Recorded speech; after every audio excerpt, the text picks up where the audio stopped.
저는 오늘 본문의 말씀을 가지고 내 성호를 속되게 하지 말라, 이런 제목으로 하나님 말씀을 증거하도록 하겠습니다. 저는 오늘 레위기 21장, 22장의 내용을 다루려고 합니다. 21장과 22장에는 제사장, 대제사장, 성물, 제사에 합당한 제물에 대한 규례, 아주 복잡한 내용이 많이 기록되어 있습니다.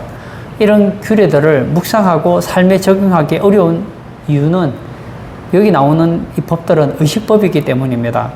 그리고 또 여기에는 도덕적인 법도 포함되어 있기 때문에 굉장히 복잡한 것 같아요. 하지만 이 21장과 22장에는 핵심 메시지가 있습니다. 2절을 제가 한번 볼까요? 아론과 그의 아들들에게 말하여 그들로 이스라엘 자손이 내게 드리는 그 성물에 대하여 스스로 구별하여 내 성호를 욕되게 함이 없게 하라. 나는 여호와임이라. 여기 보면 내 성호를 욕되게 함이 없게 하라. 내 이름을 욕되게 하지 말라는 내용입니다. 32절도 제가 읽겠습니다. 너희는 내 성호를 속되게 하지 말라. 나는 이스라엘 중에서 거룩하게 함을 받을 것이니라. 나는 너희를 거룩하게 하는 여호와요. 여기도 보면 내 성호를 속되게 하지 말라. 다시 말하면 내 이름을 욕되게 하지 말라는 겁니다. 레위기 22장 처음 부분과 마지막 부분에 동일한 내용의 말씀이 있습니다. 그러니까 22장 전체의 내용은 하나님의 이름을 욕되게 하지 말라, 이런 내용이라고 볼 수 있습니다. 21장도 한번 볼까요? 6절. 그들의 하나님께 대하여 거룩하고 그들의 하나님의 이름을 욕되게 하지 말 것이며 그들은 여호와의 화제 곧 그들의 하나님의 음식을 드리는 자인즉 거룩할 것이니라. 여기 보면 그들의 하나님의 이름을 욕되게 하지 말 것이며, 여기서도 반복하는 것이 있죠. 하나님의 이름을 욕되게 하지 말라. 3번이나 레위기 21장과 22장에서 반복하고 있습니다. 속되게 하지 말라, 욕되게 하지 말라, 똑같은 얘기예요. 레위기 21장과 22장에는 아주 중요한 동사가 2개가 있습니다. 하나는 욕되게 하지 말라, 속되게 하지 말라, 똑같은 뜻이거든요. 욕되게 하지 말라. 그리고 이 단어가 21장과 22장에 6번 반복됩니다. 두 번째는 거룩하게 하다, 깨끗하게 하다. 이 단어가 5번 반복되고 있습니다. 그러니까 레위기 21장과 22장에는 하나님의 이름을 욕되게 할 것인가, 하나님의 이름을 거룩하게 할 것인가, 바로 그 내용이라는 거예요. 이 시대는 하나님의 이름이 모독을 받는 시대입니다. 세상 사람들이 하나님의 이름을 가지고 막 욕을 얼마나 하는지 모릅니다. 미국 사람들도 욕을 할 때 막 예수님의 이름을 넣어서 말을 자주 하는데 뉘앙스가 아주 좋지 않다고 합니다. 10계명 가운데 3계명이 여호와의 이름을 망령되게 부르지 말라. 이것은 성도들 뿐만 아니라 불신자에게도 하나님의 이름은 절대로 모독하면 안 된다는 겁니다. 설령 하나님을 믿지 않는다고 하더라도 하나님의 이름을 모독하거나 비난하면 안 된다는 거예요. 그러나 우리가 한편으로 이해가 됩니다. 왜냐? 그들이 볼 때 하나님이라는 존재 자체가 없기 때문에 욕을 해도 그들은 아무 가책이 없습니다. 오늘 본문에서 얘기하고 싶은 내용은 대상이 있습니다. 오늘 레위기 21장, 22장은 세상의 사람들, 불신자들을 보고 여호와의 이름을 속되게 하지 말라, 그 얘기가 아닙니다. 하나님의 백성들, 특히 제사장과 대제사장, 이스라엘의 지도자들을 향해서 하나님의 성호를 욕되게 하지 말라는 것입니다. 제사장과 대제사장, 이들이 하나님의 이름을 모독하면 안 된다는 것을 가르쳐주고 있습니다. 오늘 예배 참석하신 사랑하는 성도님, 이 구약에 나와 있는 이 이스라엘이 누구입니까? 오늘 신약으로 적용하자면 바로 예수 믿는 우리들인 거거든요. 우리가 하나님의 이름을 속되게 하면 안 된다는 겁니다. 지금 보면 반기독교 시민연합회라고 해서 반기련, 이 교회를 막 반대하는 그런 무리들이 많습니다. 제가 어느 신문사라고 말하지 않겠는데요. 인터넷도 보면 이 교회에 대해서 막 안 좋은 기사만 올리는 그런 분들이 있어요. 그리고 또 그분들은 그것도 사명으로 알고 있어요. 심지어는 교회 다니는 분들 중에서 교회에 나쁜 기사들을 올리는 분들도 있습니다. 하나님께서는 그들을 때문에 여호와의 이름이 욕되게 되고 있단 말이에요. 오늘 본문에는 그러면 여호와의 이름을 거룩하게 하려면 어떻게 되는가 하고 21장과 22장에는 거룩하게 하는 규례에 대해서 말씀하고 있습니다. 레위기 21장 1절에서 9절에 보면 제사장의 성결 규례에 대해서 나오고 있습니다. 이 네 가지 경우가 하나님의 이름을 욕되게 하는 것이다 규정하고 있습니다. 첫 번째는 이 가족이나 형제, 자매, 친족의 장례에 참석하는 것은 가능하지만 타인의 장례에 참석해서 시체와 접촉하면 여호와 이름을 속되게 한다는 겁니다.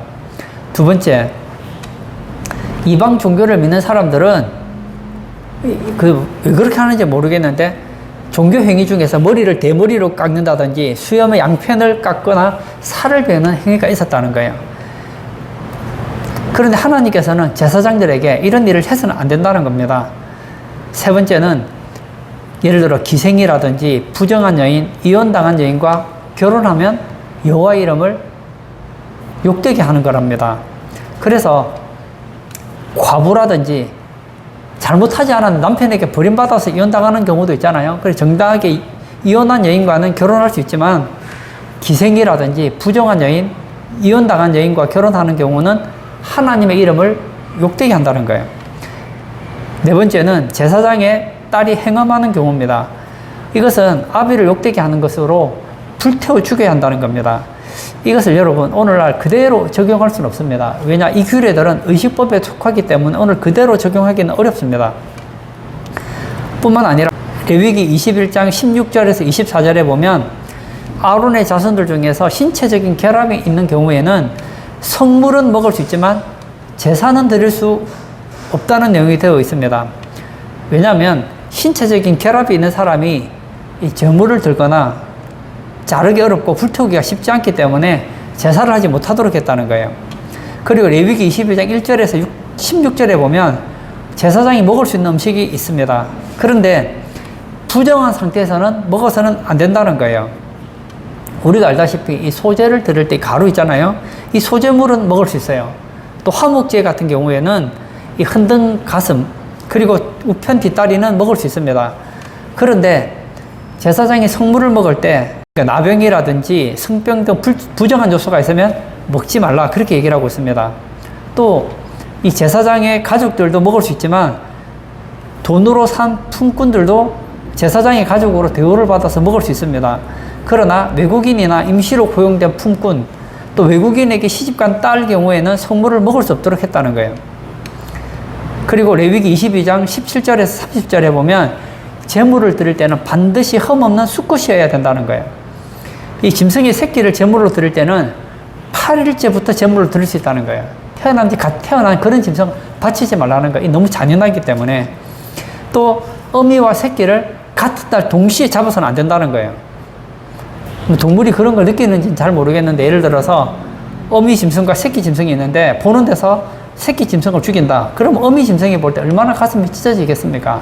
새끼 짐승이 자기 어미 짐승을 새끼 짐승이 보는 데서 어미 짐승을 죽인다면 이거 얼마나 새끼 짐승에게 충격이 되겠습니까? 그래서 서로의 죽음을 보지 못하도록 금했다는 거예요. 하나님의 율법은 참 은혜롭습니다. 그리고 대제사장의 규례는 21장 10절에서 15절에 기록되어 있는데 대제사장은 제사장보다 더욱더 엄격한 것을 볼 수 있습니다. 아까 제가 얘기했죠. 이 제사장은 뭐 부모, 형제, 친척 참여할 수 있었습니다. 근데 대제사장은 부모나 형제의 장례식에도 참여할 수 없게 됐어요. 그리고 아까 제사장 얘기했잖아요. 뭐 정당한 뭐 과부라든지 정당하게 이혼당한 여자 같은 경우에는 결혼을 할 수가 있었는데 대제사장은 오직 이스라엘의 처녀하고만 결혼할 수 있었다는 거예요. 그러니까 이스라엘 백성들은 모두 거룩해야 되지만 제사장은 더 거룩해야 되고 대제사장은 그보다 더 거룩한 것을 요청한다는 거예요.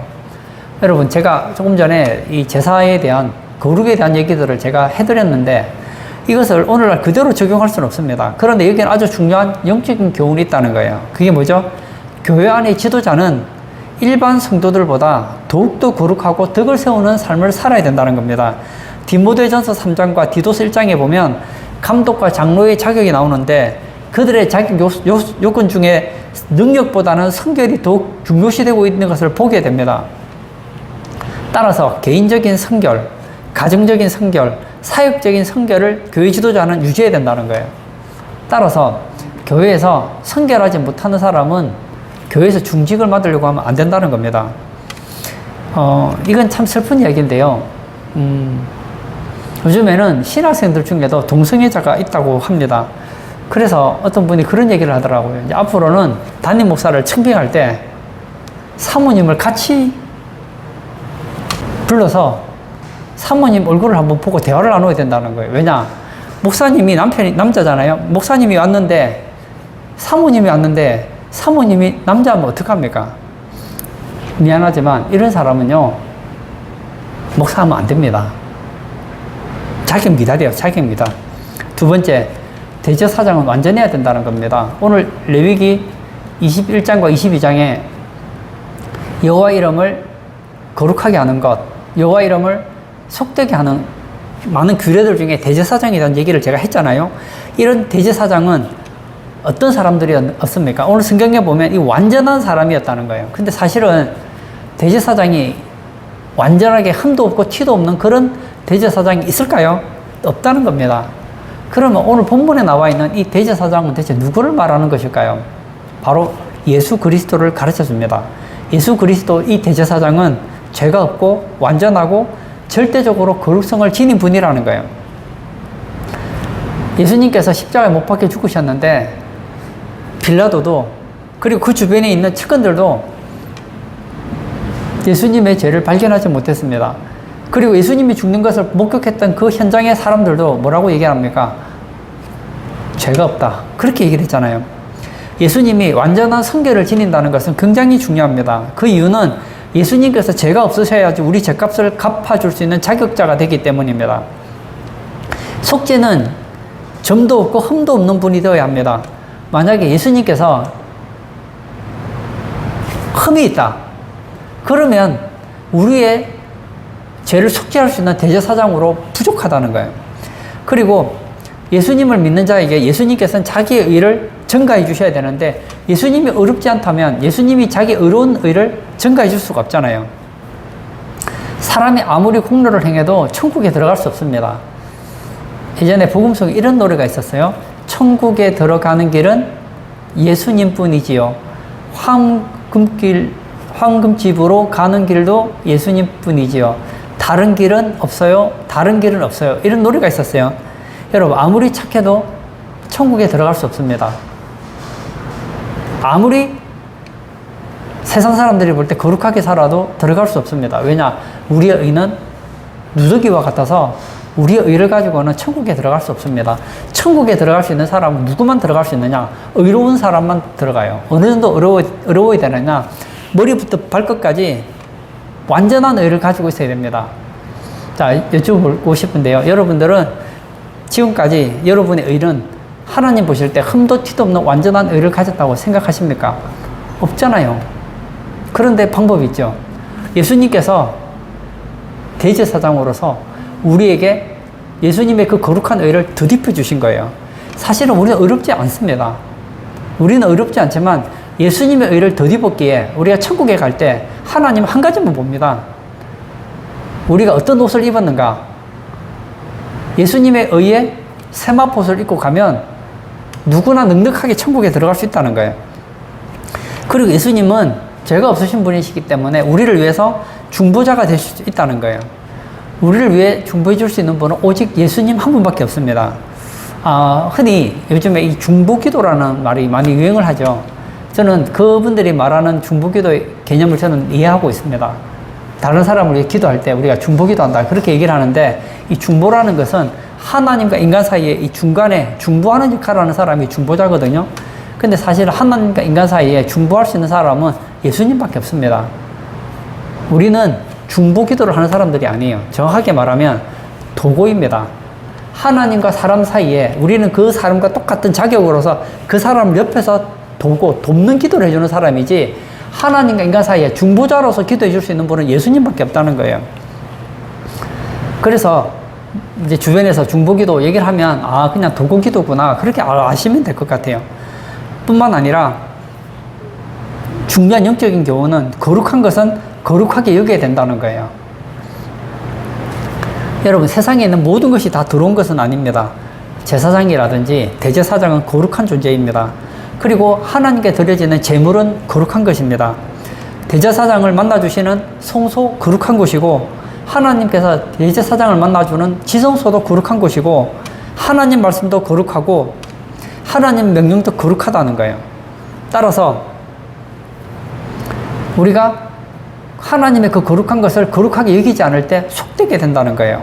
그러면 하나님께서는 왜 하나님의 이름을 거룩하게 하라고 말씀하실까요? 그 이유는 하나님께서 거룩하시기 때문입니다. 성경에 보면 여호와의 이름을 거룩하게 하라, 거룩하게 하라. 그 말은 우리가 하나님을 거룩하게 하기 때문에 하나님께서 거룩해진다는 얘기가 아닙니다. 하나님은 우리가 거룩하게 여기든 여기지 않든 하나님 이미 거룩하신 분이에요. 하나님은 거룩하신 분이기 때문에 우리가 하나님의 이름을 거룩하게 여겨야 된다는 거예요. 하나님은 악으로부터 분리되셨어요. 거룩하시죠. 그리고 피조물과 구분되죠. 거룩하시죠. 그러므로 당연히 우리는 하나님을 거룩하게 여겨야 된다는 거예요. 하나님의 이름을 모독하는 사람은 하나님은 어떤 자로 보느냐? 악한 자로 보십니다. 오늘 레위기 22장 32절을 제가 또 한번 읽어볼까요?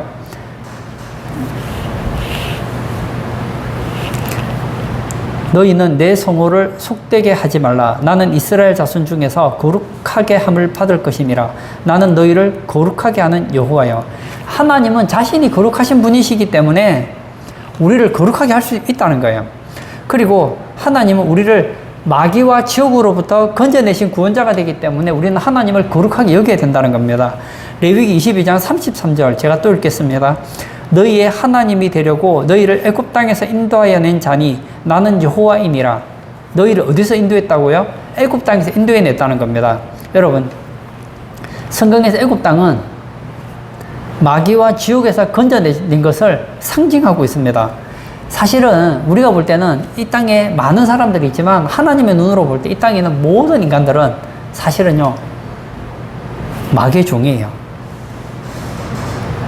저는 마귀 안 섬기는데요. 우리가 마귀를 섬기든 섬기지 않든 우리는 마귀의 종입니다. 우리는 마귀의 권세에서 빠져나갈 수가 없단 말입니다.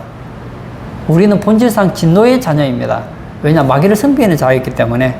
그런데 하나님께서 우리를 마귀의 권세에서 해방시켜 주시고 우리를 천국으로 인도해 주시니 얼마나 거룩하신 분이십니까? 그러므로 구원자 이름을 모독하는 것은 배은망덕하다는 거예요. 옛말에 이런 말이 있죠. 물에 빠진 사람을 건져내니 보따리를 달라. 이런 말이 있잖아요.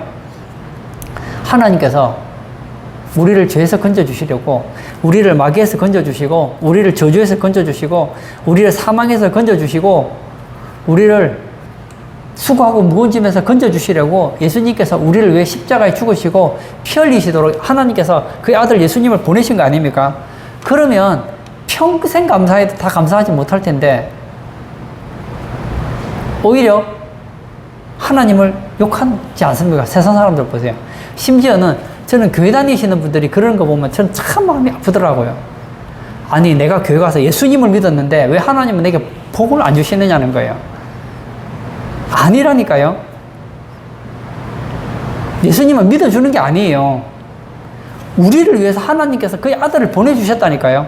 우리를 죄에서 건져주시고 저주에서 건져주시고 사망에서 건져주시고 지옥에서 건져주셨으면 다 한 거 아닙니까? 나머지는요 보너스예요. 보너스. 왜 신앙생활을 했는데 하나님은 내게 은혜를 안 주시나? 왜 내게 복을 안 주시나? 여호와 이름을 욕되게 하는 거예요. 그리고 왜 하나님의 이름을 거룩하게 여겨야 합니까? 여러분, 하나님의 이름을 거룩하게 여기지 않는 것은 오늘 본문 말씀처럼 여호와 이름을 속되게 하는 거예요. 여호와 이름을 욕되게 하는 겁니다. 하나님의 이름을 욕되게 하면 어떻게 됩니까? 레위기 22장 3절을 제가 또 읽겠습니다. 그들에게 이르라. 누구든지 내 자손 중에 대대로 그의 몸이 부정하면서도 이스라엘 자손이 구별하여 여호와께 드리는 성물에 가까이 하는 자는 내 앞에서 끊어지리라. 나는 여호와이니라. 뭐라고요? 끊어진답니다. 여기서 끊어진다는 것은 제사장, 대제사장집 얘기거든요. 제사장, 대제사장이 끊어진다는 것은 두 가지로 볼 수 있습니다. 하나는 더 이상 제사장 직분을 할 수 없게 된다는 거예요. 근데 제사장 직분 안 하게 하는 제일 좋은 방법이 있겠죠. 그게 뭐죠? 죽는 겁니다. 레위기 10장에 보면 9장에 아론과 그의 아들들, 4명의 아들들이 제사장 위임식을 합니다. 그리고 10장이 되면 아론의 2 아들이 성소에 들어가게 되죠. 그런데 하나님께서 명하시지 않은 다른 불을 가지고 들어가게 됩니다. 여러분, 하나님을 거룩하게 하지 않으면 어떻게 된다고요? 하나님을 욕되게 하는 거예요. 그래서 하나님께서 나답과 아비후를 치십니다. 갑자기 불이 나서 그 둘을 태워 죽여버려요. 왜 그렇게 합니까? 하나님의 이름은 거룩해야 되는데 제사장이 하나님의 이름을 욕되게 했기 때문입니다. 하나님께서는 우리가 하나님의 이름을 욕한다고 해서 바로 재앙을 내리지는 않아요. 그러나 잘 기억하십시오. 우리가 하나님의 이름을 거룩하게 여기지 않으면 그것은 하나님의 욕되게 하는 거라고요. 하나님의 이름을 욕되게 하면 하나님께서는 기다려주세요. 거룩하게 하기를 기다려주세요. 우리 하나님은 인내의 하나님이시니까. 그러나 끝까지 참지는 않으십니다. 레위기 22장 9절 제가 읽겠습니다. 그들은 내 명령을 지킬 것이니라. 그것을 속되게 하면 그로 말미암아 죄를 짓고 그 가운데에서 죽을까 하노라. 나는 그들을 거룩하게 하는 여호와이니라. 죽을까 하노라. 죽을지도 모른다고 하셨다는 거예요. 그래서 레위기 10장에 보면 나답과 아비후가 죽었죠.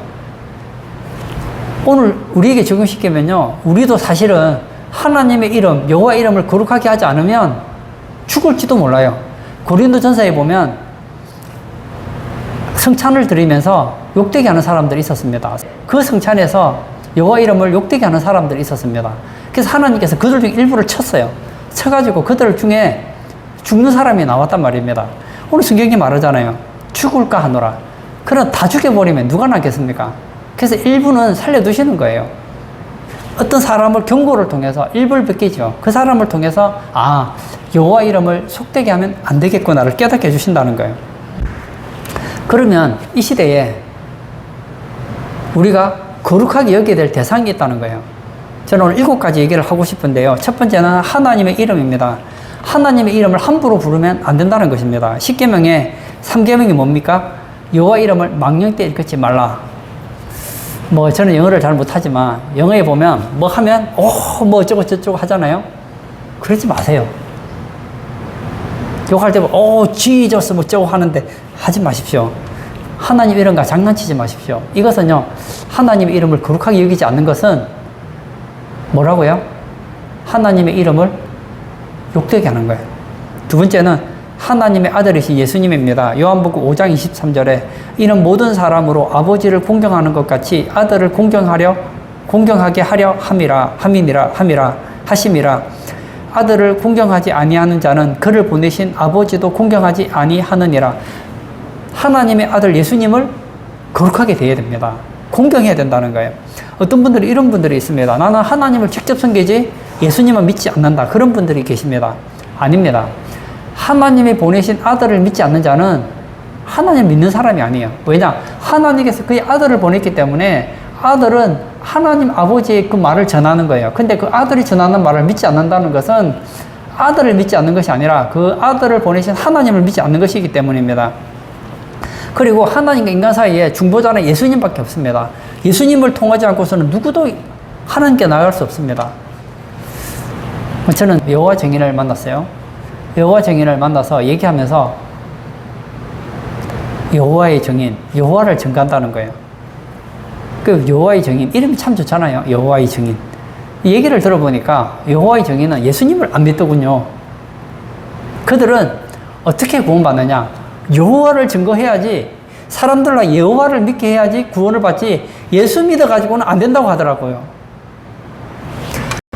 이슬람교 예수님을 믿을까요? 안 믿을까요? 이슬람교도 예수님 믿습니다. 어떻게 믿죠? 선지자 중에 하나를 믿어요. 그래서 틀렸단 말이에요. 여러분, 예수님을 하나님의 아들로 믿고 예수님을 하나님이 보내신 거룩한 자로 인정하고 믿지 않는 사람은 하나님의 이름을 욕되게 하는 사람입니다. 세 번째는 하나님 말씀인 성경입니다. 성경은 누구 말씀입니까? 하나님 말씀이에요. 어떤 사람이 제 말을 무시해요. 그러면 제 말을 무시한 게 맞지요. 제가 하는 말을 무시하면 제가 하는 말을 무시하는 게 맞지요. 그런데 정확하게 말하면 그 제 말을 무시하는 사람은 누구를 무시하는 겁니까? 나를 무시하는 거 아니에요. 성경이 누구 말씀입니까? 하나님 말씀이잖아요. 그래서 저는 하나님 말씀 무시하지 않으려고 제 마음속에 생각한 것이 하나 있어요. 결심한 게 한 가지 있습니다. 그것은 나는 하나님 말씀을 거룩하게 여긴다. 나는 하나님 말씀을 소중하게 여긴다. 그래서 성경을 보다가 하나님 말씀과 내 생각이 충돌되면 난 항상 내가 잘못 생각하고 있다. 저는 늘 그 생각을 가지고 있어요. 여러분, 제가 얼마 전에 어떤 제가 다녔던 그 총신대학원 교수님이 하는 얘기를 듣고 제가 참 공감이 됐어요. 이 시대에 저는 교회 다니시는 분들 중에 보면 이 세상 교육에 굉장히 마인드가 많이 들어가 있는 사람이 있어요. 여러분 어떻게 생각하는지 모르겠어요. 이 몬티소리 교육이라든지 이런 세상 교육에 보면 자녀를 어떻게 하라고 합니까? 매를 대지 말라 그러잖아요. 왜냐? 매를 대면 애가 상처를 받는다는 거예요. 그래서 오늘날 인권이라는 이름으로 아이들을 학교에서도 그렇고 가정에서도 자녀를 체벌을 못하게 돼 있어요. 하면 막 고발하고 그러잖아요. 그리고 심지어는 교회 다니시는 분들 중에도 그런 분들이 계세요. 자기 아이를 막 잘못해서 야단을 치면 아주 몰성식한 사람, 좀 생각하는 사람이 있어요. 제가 아는 어떤 분은 자녀에게 야단을 치거나 매를 대는 것은 성경적이 아니라고 그렇게 하시더라고요. 그분은요, 하나님의 이름을 욕되게 하는 사람이에요. 하나님 무시하는 사람이에요. 정확하게 말하면. 왜냐? 성경은 옛날 성경에 초다를 참아 못하는 자는 부모는 자식을 미워하는 자라 그랬습니다. 저는 자녀를 때리라는 얘기가 아니에요. 자녀가 잘못할 때 훈계를 해야 돼요. 훈계를 했는데 말을 안 들으면 어떻게 해요? 매를 대라고 성경은 가르쳐주고 있어요. 저는 세상에 그 똑똑한 누가 말해도요, 저를 이길 수는 없습니다. 논리적으로는 저를 이길 수 있을지 모르겠어요. 뭐 학문적으로 데이터를 가지고 할지는 모르겠지만 저는 믿습니다. 저는 하나님 말씀만 믿어요. 실제로 사회 돌아가는 거 보세요. 인권이라는 이름으로 체벌을 없애고 나쁜 소리 하지 않으니까 어떤 일이 일어났습니까? 교권이 다 무너지잖아요. 가정이 다 파괴되잖아요. 부부간에도 보십시오. 결혼한 부부간에도 우리로 말하면 완전 성인이잖아요. 그런 성인이 만나서 서로 사랑해서 결혼했는데도 불구하고 성격이 달라서 다투고 싸우고 이혼하는 경우가 얼마나 허다합니까? 그렇다면 어린아이들 같으면 더 심하지 않습니까? 아이가 잘못할 때 매를 들면 그 아이를 엄부에서 건진다고 했습니다. 오늘 왜 사회가 이렇게 악해져갈까요? 잘못하는데 야단을 치지를 못하는 거예요. 애가 잘못하는데 잘한다 하면요, 안 되는 거예요. 안 되는 거예요. 저는 예전에 제가 학생들을 제자훈련 시킬 때, 저는 촉구를 걸었어요. 이제는 그렇게 하지를 못할 것 같아요. 이제는 못할 것 같아요. 그렇게 허락하는 부모도 없을 것이고, 아이들이 저를 경찰서에 고발할 거기 때문에 이제 어려울 것 같아요. 저는 아이들 제자훈련 시킬 때 전제 조건을 걸었어요. 내가 아이가 잘못하면, 학생을 잘못하면 저는 때리겠습니다. 제가 때리는 걸 허락하는 부모의 자녀만 저는 훈련시키겠습니다 해서 받았어요. 애들이, 제가 보니까 선생님들이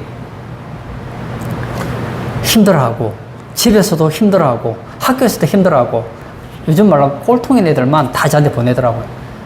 공부 잘하고 착하고 이런 애들은요, 제자훈련 보내지도 않더라고, 보니까. 그 제가 애들을 가르치는데 얘들이 얼마나 교회 예배 시간에 엉망이고 집에서 법석을 뜯는지 몰라요. 그래서 걔들이 이제 나한테 제자훈련 하러 왔어요. 예배 시간에 얼마나 떠드는지. 제가 허락을 맡았잖아요. 부모님 허락을 맡았잖아요. 집합 다 불었어요. 그래 엎드려 뻗쳐 시켜서 막 두들겨 팼어요. 진짜 한 몇 대를 때렸어요. 애들이 막 눈이 동그래지는 거예요. 왜 놀라는지 아세요? 걔가 집에서 부모님한테 매를 맞아본 적이 없고 야단 맞아 본 적이 없는 거예요. 집에서 왕인 거예요, 왕인 거예요. 왕이 어디 있어요? 내가 막 야단을 치고 때렸어요. 몇 대 때렸어요. 그렇게 한마디만 더 했어요. 다른 말도 안 했어요. 다음 주에 예배 시간에 또 예배 시간에 떠들면 오늘 2대 맞는다. 아무 말 안 했어요. 나 딱 그 말 한마디만 했어요. 일주일 지났어요. 달라진 건 아무것도 없어요. 뭐 성경 공부도 시킨 게 아니에요. 저는 딱 한 가지만 했어요. 예배 시간 떠들길래 떠들면 안 된다는 걸 가르쳤고 때렸어요. 체벌을 했어요.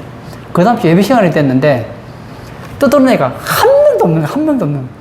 선생님이 그러더라고요. 아니 전도사님 대체 어떻게 했길래 애들이 예배 시간 이렇게 예배 태도가 좋아졌습니까? 그리고 나서 아이들이 집에서 얼마나 엉망입니까? 부모님께 사인을 받겠어요.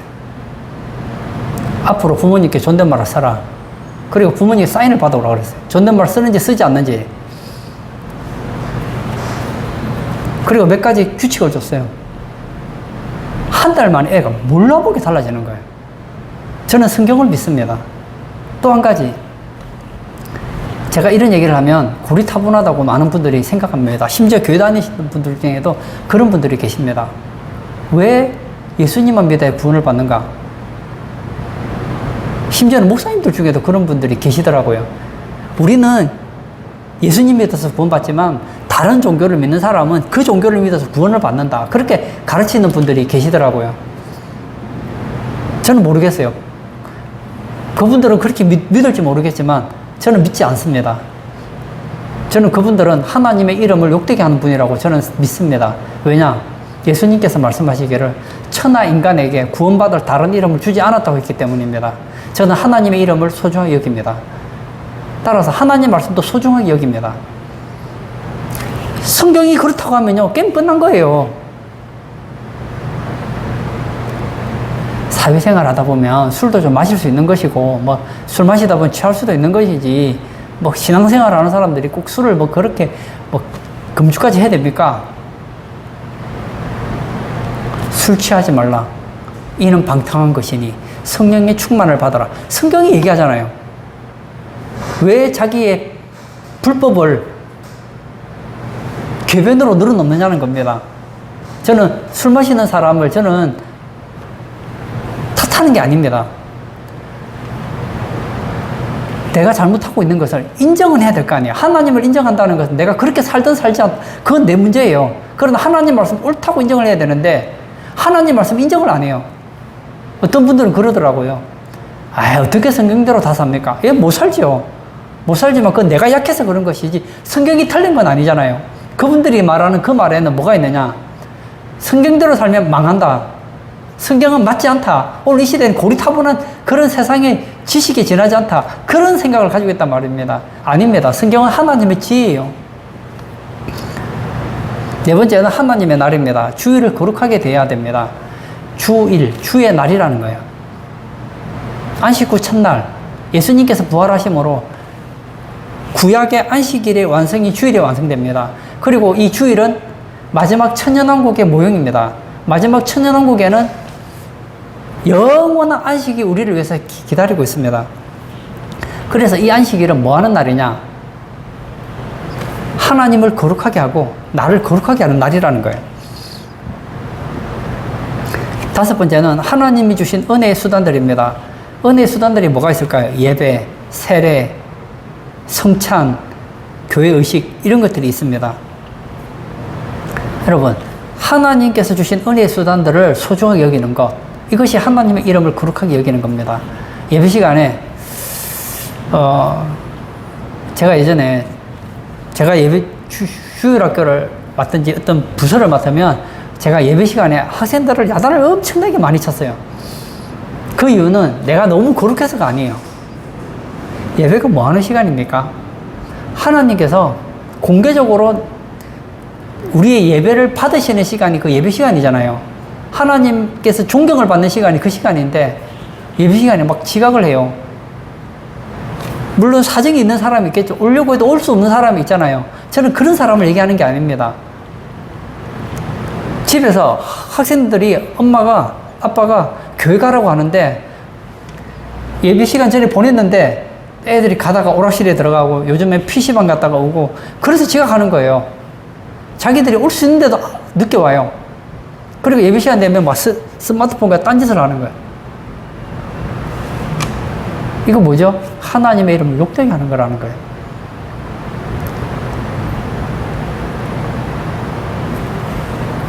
하나님께서 은혜로 주신 은혜의 수단들을 소중하게 여겨야 됩니다. 여섯 번째는 하나님 백성입니다. 여러분, 교회가 무엇입니까? 교회는 예수님 믿는 백성. 우리가 바로 교회거든요. 내가 얼마나 소중한 존재냐? 나는 예수님께서 우리를 위해 피 흘리고 구원해 주신 하나님의 자녀들이에요. 우리가 볼 때 교회 나오시는 분들 보면은 좀 마음에 안 드는 사람들이 많아요. 좀 약한 사람도 있고, 가지지 못한 사람, 학벌이 낮은 사람, 가난한 사람, 그리고 우리가 볼 때 인격적으로 완벽하지 못한 그런 사람들이 있습니다. 그런 사람들을 볼 때 어떤 분들은 그러죠. 아휴, 저런 사람들 교회 왜 와가지고, 그러면 안 돼요. 그분들이 얼마나 소중한 존재냐. 그분 한 사람이 천하보다 귀한 자들입니다. 내가 얼마나 귀한지를 알아야 돼요. 저는 가끔씩 제가 저를 볼 때, 난 참 별것 아닌 인간 같다. 그런 생각이 들 때가 있거든요. 그때마다 성경을 보면 아니더라고요. 내가 얼마나 소중한 존재냐. 나는 천하를 주고도 바꿀 수 없는 하나님이 사랑하는 존재다. 그걸 알아요. 뿐만 아니에요. 내가 볼 때, 저런 애는 왜 교회 나오는 거 몰라. 저런 애가 왜 예수 믿는지 몰라. 그러지 마세요. 우리가 볼 때 부족해 보일지 모르겠지만 그 사람도 하나님 볼 때는 너무너무 소중한 존재라는 거예요. 그러므로 하나님의 백성, 교회를 소중하게 여기고 교회를 사랑하는 것, 이것이 바로 하나님을 거룩하게 하는 거예요. 어떤 분들은 막 사람들 만나면 막 교회를 씹고 교회 험담하고 막 나쁜 소리 하는 사람들이 있어요. 물론 너무 스트레스 받으면 할 수 있겠죠. 근데 이 상습범들이 있어요. 무조건 만나면 교회에 대해서 나쁜 얘기만 하는 사람이 있어요. 아니, 차라리 교회 나쁜 말 말하는 사람은 그나마 괜찮아요. 제가 볼 때는.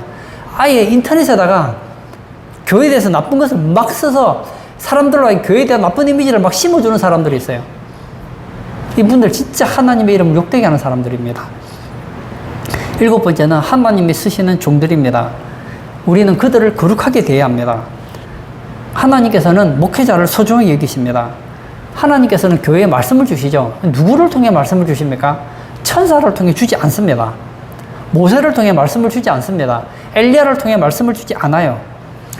죽은 마틴 루터나 칼빈을 통해서 주지 않아요. 누구를 통해 주십니까? 목사를 통해서 주시잖아요. 그래서 목회자는 하나님의 말씀을 전하는 기관입니다. 제가 이번에 어떤 목사님 얘기를 들었는데 목사님께서 그러시더라고요. 예수님이 머리잖아요. 교회는 예수님 몸이잖아요. 그럼 목사는 뭘까요? 묻더라고요. 그분이 하는 얘기가 목사는 목입니다. 그러는 거예요. 예수님과 몸인 교회를 연결시켜주는 그 역할을 누가 합니까? 바로 목사가 한다고요. 다시 말하면 하나님의 말씀을 교회 시간에 대언하고 그리고 교회를 대표해서 하나님 앞에 나아가 기도하고 섬기는 그 사람들이 바로 목사들 아닙니까? 그러므로 목회자를 대해서 함부로 막말을 하는 것은 옳지 않습니다. 아무리 나이가 어려도 목회자를 존중하는 것 참 필요합니다. 어떤 분들은 보면 목사님들에게 막 반말을 하시는 분들이 계세요. 여러분, 아무리 어려도 그렇게 대하시면 안 돼요. 목회자는 교회의 목자입니다. 영적으로 보면 아버지와 같은 존재예요. 성경에 보면 요한계시록에 예수님께서 오른손에 7뼈를 쥐고 7 금초대 사이를 다니시는 분으로 나와 있습니다. 여기서 금초대는 교회예요. 예수님은 교회를 다니세요. 교회를 돌보고 계세요. 근데 어떻게 돌보느냐? 오른손에 7뼈를 가지고 돌보세요. 7뼈는 뭐냐? 7교회 사자라 그랬습니다. 목회자를 말하는 거예요. 예수님께서는 목회자를 통해서 교회를 돌보시는 거예요. 예수님의 오른손에 누가 있습니까? 7별이 있어요. 만약에 그 별을 때리면 누구를 때리는 겁니까? 예수님의 손을 때리는 거 아닙니까? 예수님을 때리는 거예요. 그래서 데살로니가 전서 5장 12절과 13절에 보면 형제들아 우리가 너희에게 구하노니 너희 가운데서 수고하고 주 안에서 너희를 다스리며 권하는 자들을 너희가 알고 그들의 역사로 말미암아 사랑 안에서 가장 귀히 여기며 너희끼리 화목하라. 주 안에서 너희를 다스리며 권하는 자들, 이분들이 누굽니까? 목회자죠. 그들을 가장 귀한 자로 여기라 이렇게 했습니다. 여러분들이 보면 참 소중하게 여기시는 분들이 많잖아요. 성경은 답을 가르쳐줘요. 가장 귀하게 여겨야 될 분이 누굽니까? 주의 종들이에요. 목회자들을 여러분 그렇게 생각해야 돼요. 고린도 교회는 성도들이 사도 바울을 아주 비아냥거렸습니다. 바울은 글에는 힘이 있는데 말은 잘하지 못한다 하고 비아냥거렸습니다. 내가 설교해도 너보다 낫겠다 하고 바울을 비아냥거리고 무시하는 사람들이 있었습니다. 여러분, 고린도 교회는요, 바울하고 비교가 안 돼요. 하나님께서 바울을 얼마나 크게 쓰셨는데요.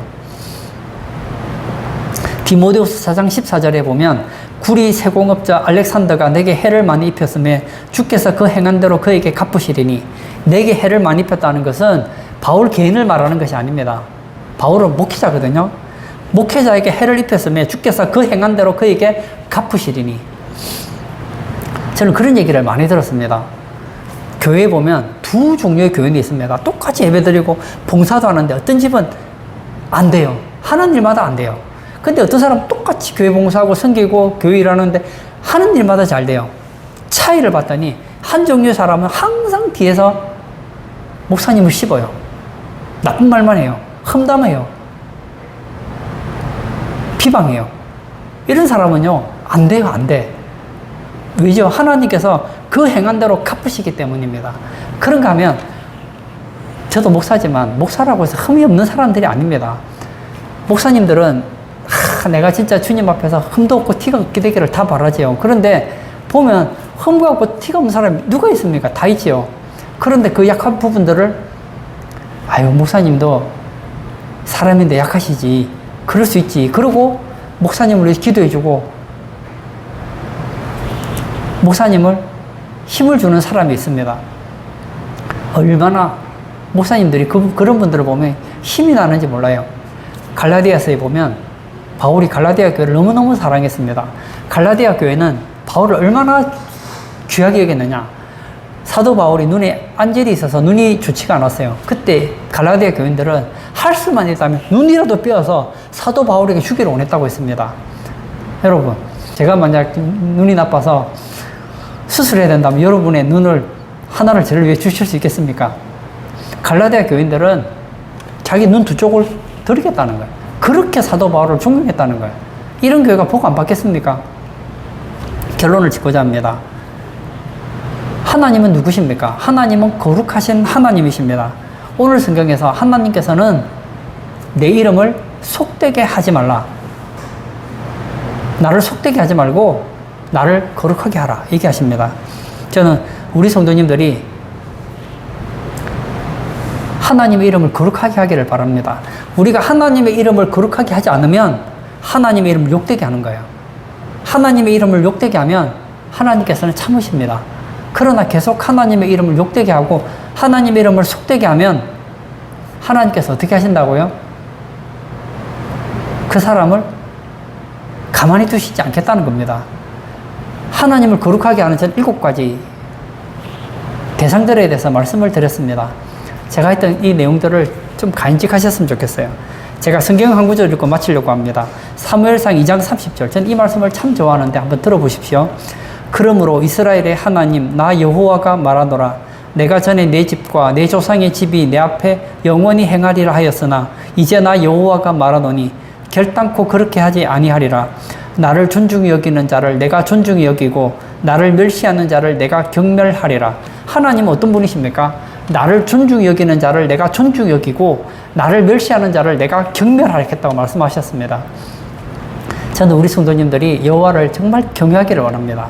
여러분이 하나님의 이름을 거룩하게 여기면, 하나님의 이름을 존중히 여기면 하나님도 여러분을 존중히 여기십니다. 그러나 반대로 여러분이 하나님의 이름을 멸시하면 하나님도 여러분을 경멸히 여기신다는 거예요. 오늘 예배 참석하신 우리 성도님들은 여호와 이름을 속되게 하지 않고 거룩하게 하고 여호와 이름을 존중 여김으로 말미암아 하나님께 다 존중 여김을 받는 그런 거룩한 주의 자녀 되기를 축복합니다. 아멘. 이 시간 한번 같이 기도하기를 원합니다. 하나님께서는 내 이름을 속되게 하지 말라 말씀하셨습니다. 하나님의 이름을 속되게 하지 않는 것이 어떤 것인지 하나님께서는 다양한 사례를 들어서 얘기했습니다.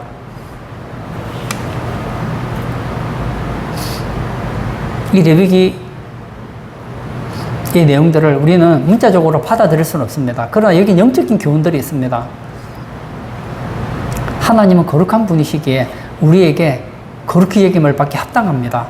우리가 하나님의 이름을 거룩히 여기지 않는다는 것은 바꿔 말하면 하나님의 이름을 거룩히 여기지 않는 것이 아니라 하나님의 이름을 욕되게 하고 있다는 거예요. 이 시간 기도할 때 하나님, 제가 하나님의 이름을 거룩히 여기기를 원합니다. 하나님이 보내신 예수님을 거룩히 여기기를 원합니다. 하나님 말씀을 거룩히 여기기를 원합니다. 주의 날을 거룩히 여기기를 원합니다. 하나님이 주신 은혜의 방편들을 소중히 여기기를 원합니다. 하나님의 교회, 주의 몸된 교회를 소중히 여기기를 원합니다. 하나님께서 보내신 주의 종들, 주의 목회자들을 소중히 여기기를 원합니다. 그렇게 하나님께서 소중히 여기기를 원하는 대상을 소중히 여김으로 말미암아 주님께 존경받는 그런 우리 성도 되도록 도와달라고 우리 기도하시고 자유롭게 개인 기도하도록 하겠습니다.